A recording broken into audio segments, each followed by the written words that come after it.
नमस्कार, कैसे हैं आप।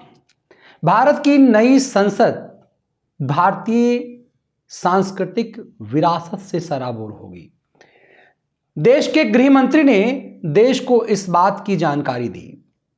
देश को इस बात से अनभिज्ञता थी कि जब पावर ऑफ अटॉर्नी लॉर्ड माउंटेनबेटन ने नेहरू के हवाले किया था तो सिर्फ हाथ नहीं मिलाया था, सिर्फ सिग्नेचर कुछ नहीं किए थे, बल्कि एक सिंगोल भी सौंपा था लॉर्ड माउंटेनबेटन ने। और देश के गृह मंत्री संसद के उद्घाटन की आधिकारिक तारीख बताते हुए सिर्फ यही कहा कि तमिलनाडु से वो सिंगोल लाया गया था, जो चोल वंश, जो भारत में, दक्षिण भारत में जो चोल वंश का गौरव है, वहां सत्ता हस्तांतरण एक राजा दूसरे राजा को सौंपते थे ताकि वो प्रतीक हो शिव के शक्ति का। शिव शाश्वत हैं, सत्ता शाश्वत होगा। एक शिव ही हैं जो अजर अमर हैं, अजन्मा हैं। और उसकी उस सिंगोल पे शिव की नंदी है। यही क्यों सत्ता हस्तांतरण का प्रतीक बना। अमित शाह ने इस बात की जानकारी ऐतिहासिक दस्तावेजों के आधार पर दिया कि राजगोपालाचारी के राय पर लॉर्ड माउंटेनबेटन को यह सौंपा गया जो नेहरू को सौंपना था। मतलब भारत की सत्ता भारत की सांस्कृतिक विरासत के मुताबिक चलेगी, यह बात थी। लेकिन नेहरू ने भारत की सांस्कृतिक विरासत को ही निगल लिया, इस सिंगोल को ही गायब कर दिया, अजायब घर में रख दिया। अमित शाह यह बताने आए कि वो सिंगोल वापस लाया गया है और लोकसभा अध्यक्ष की पीठ के ऊपर होगा। अपने आप में यही प्रतीक होगा कि भारत में असली राम राज्य आ गया है। राम को भगवान शंकर भी आराध्य मानते थे। ऊपर से जब देखते थे, रामायण में आपने वो दृश्य देखी होगी, कि उन्हें लगता था कि धरती पर राम राज्य ही स्थापित होनी चाहिए। तो क्या लोकसभा के पीठ से भगवान भोले शंकर देखेंगे कि भारत का नया राम राज्य कैसा है? क्या अमित शाह यही बता रहे थे? क्या मोदी युग में यही असली राम राज्य है? क्या यही बताने आए थे? लेकिन इस पर चर्चा नहीं हुई कि 28 मई को ही क्यों विपक्ष जो बितंडा खड़ा कर रहा है वो सिंगोल पे तो खड़ा नहीं कर रहा था, अब उसे सिंगोल पे भी खड़ा करना पड़ेगा क्या?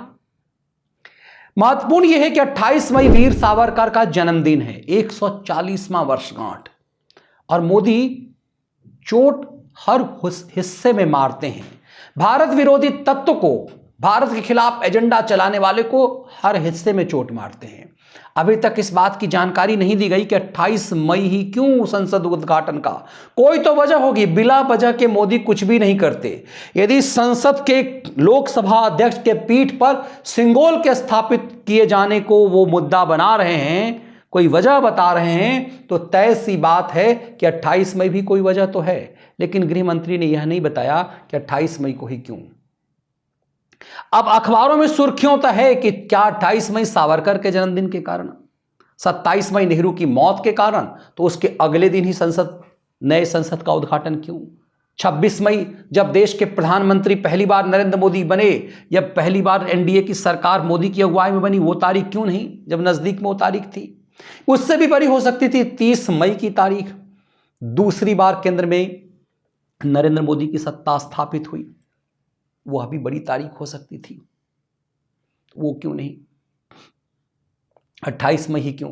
दरअसल मोदी सरकार ये चाहती है, नरेंद्र मोदी चाहते हैं कि विपक्ष उतावला हो सावरकर का नाम लेकर के, उस सावरकर को जिसे इतिहास के गर्त में छुपा दिया गया। जैसे सिंगोल के सांस्कृतिक विरासत को इतिहास के गर्त में नेहरू ने छुपवा दिया, उसी तरह सावरकर के त्याग, सावरकर के बलिदान को, आजादी दिलाने में जो बलिदान सावरकर का है, उसके पैरेलल में गांधी और नेहरू कहीं नहीं ठहरते। कोई स्वतंत्रता सेनानी सामान्यतः नहीं ठहरते, तुलना नहीं की जानी चाहिए। लेकिन जब नेहरू और गांधी का महिमा मंडन हुआ तो ये समझना पड़ेगा कि इस देश में एकमात्र व्यक्ति था जिसे 50 साल तक की सजा हुई। 10 साल उस व्यक्ति ने काला पानी में बिताया। नेहरू और गांधी को यदि याद कीजिए तो इनकी कोई भी सजा सख्त नहीं थी,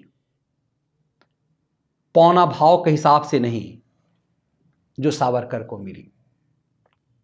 गांधी आगा खान पैलेस जैसे अय्यासपूर्ण जगह पर रहते थे। जरा उस दृश्य को देख लीजिए। गांधी के कमरे के ठीक बगल वाले कमरे में उनका सेक्रेटरी होता था और उसके बगल वाले कमरे में सरोजनी नायडू, जिसके साथ उन्होंने कई बार स्वीकार किए हैं कि उनका सॉफ्ट कॉर्नर था सरोजनी नायडू से। गांधी और कस्तूरबा गांधी यहीं पे रहते थे 42 से 44 तक। और इसके बगल वाले कमरे में मनमोहन देसाई रहते थे जो गांधी जी के सेक्रेटरी बीच में, और गांधी के और मनमोहन देसाई सेक्रेटरी के बीच में बाद में सरोजनी नायडू। तो सरोजनी नायडू और गांधी के कमरे के बीच में उनके सेक्रेटरी रहते थे और वो कोई नहीं। आगा खां पैलेस है और ये राजकीय स्टाइल है। तो इस भव्य आगा खान पैलेस में अंग्रेज गांधी को क्यों सजा देते थे? नेहरू को जब भी सजा मिली तो नैनी जेल से लेकर तमाम जेलों में नेहरू मौज लेते रहे। उनके कमरे में सोफा सेट से लेकर उस समय में आधुनिक लैंप, लिखने पढ़ने की सुविधा, गेस्ट से मिलने की व्यवस्था, तमाम चीजें होती थी। ये साफ साक्ष्य हैं, वो प्रमाण जिन जिन जेलों में नेहरू रहते थे। लेकिन सावरकर जिस जेल में रहते थे उस जेल में लिखने पढ़ने की भी उन्हें सुविधा नहीं दी गई। उन्होंने जेल के दीवारों पर नाखून से उकेर कर बहुत कुछ लिखा। आज भारत के प्रधानमंत्री ने अंडमान निकोबार के उसी सेलुलर जेल में, जहां पर जिस कमरे में सावरकर को 10 साल तक रखा गया, उसे मंदिर का प्रतीक दे दिया। स्वयं प्रधानमंत्री वहां जाकर के मत्था टेक करके आए। उसी समय से सावरकर की लकीर बड़ी होने लगी। सावरकर के लिए भारत रत्न की मांग कई बार की गई, मोदी ने उस पर चुप्पी लगाई। सावरकर के नाम पर राजनीति करने वाले शिवसेना सावरकर पर गाली सुनती रही, क्योंकि राहुल गांधी कहते रहे कि सावरकर माफी वीर था, मैं सावरकर नहीं हूं। इस कदर सावरकर का अपमान होता रहा और सबके सब चुप रहे। तो बड़ा चुपके से क्या सावरकर के लिए बड़ी लकीर खींची गई है, किसी की लकीर को काटे बिना। 28 मई क्या इसीलिए संसद का उद्घाटन हो रहा है? लेकिन विपक्ष आह भी नहीं भर पा रहा है, इस बात का भी विरोध नहीं कर पा रहा है कि 28 मई को क्यों संसद का उद्घाटन हुआ।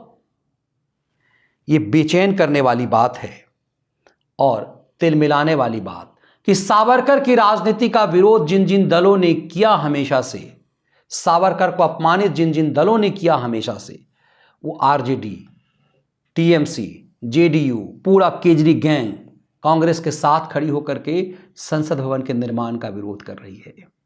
तो फिर वो 28 मई का विरोध क्यों नहीं कर रही है? मोदी विरोध में किन किन चीजों के विरोध में इन्हें भारत विरोध तक उतरना पड़ेगा? दरअसल ये भारतीय स्थापत्य कला का नमूना है। अंग्रेजों द्वारा लुटियन के दिल्ली में बनाए गए संसद भवन से बाहर हटकर भारतीय संसद भवन में संसद चलेगा। मोदी होंगे, कल नहीं होंगे, लेकिन यह संसद भवन होगा। तो क्या कांग्रेस की पीड़ा इस बात को लेकर के है कि धीरे धीरे नेहरू की लकीर एकदम से मिट जाएगी, सावरकर की लकीर बड़ी हो जाएगी, मोदी की लकीर बड़ी हो जाएगी? ये देश कर्म प्रधान है और इसीलिए जो कर्म करेगा उसी की प्रधानता होगी। धीरे धीरे नेहरू काल की कलई खुल रही है कि कैसे संविधान में जो राम दरबार है, शिव की शक्ति है, शिव का तांडव है, कृष्ण की गीता का ज्ञान जो उकेरा गया है जिस संविधान में, उस संविधान को ठोकर मारकर भारत को सेकुलरिज्म का ढोंग क्यों पिलाया गया, वो जहर क्यों पिलाया गया?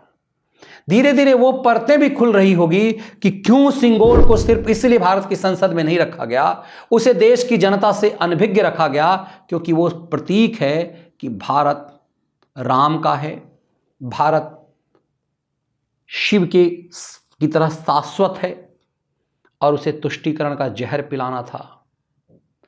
दरअसल बिना नेहरू की लकीर को छोटा किए ऐसी लकीर खींची जा रही है जिसमें वो तमाम कर्म बौने हो जाएं जिसका सालों तक महिमा मंडन किया गया। जिस सावरकर ने 50 साल की सजा भुगती, 10 साल सिर्फ सेलुलर जेल में बिताया, उस सावरकर की मौत 1966 में हुई। आज़ाद भारत ने 20 साल, लगभग 20 साल सावरकर रहे, लेकिन जिस आज़ाद भारत का सपना उन्होंने देखा, उस आज़ाद भारत में अंग्रेज़ों से भी ज़्यादा अपमान में उन्हें रहना पड़ा। अब उनके जन्म तारीख पर भारत की लोकतंत्र का मंदिर खड़ा हो रहा है। ये निश्चित रूप से भारत द्वारा अपने वीर सेनानी के प्रति एक समर्पण है, और यह तड़प उन तमाम देश विरोधियों का जो भारत के गौरव के समय में वितंडा खड़ा कर रहे हैं, ये दुर्भाग्य की बात है। भारत के दुर्भाग्य के साथ खड़े ऐसे अभागों के लिए का जवाब भारत की जनता को देना है कि जब भारत का गौरव खड़ा हो रहा है तो फिर ये खेल कैसे हो रहा है। बहुत बहुत धन्यवाद।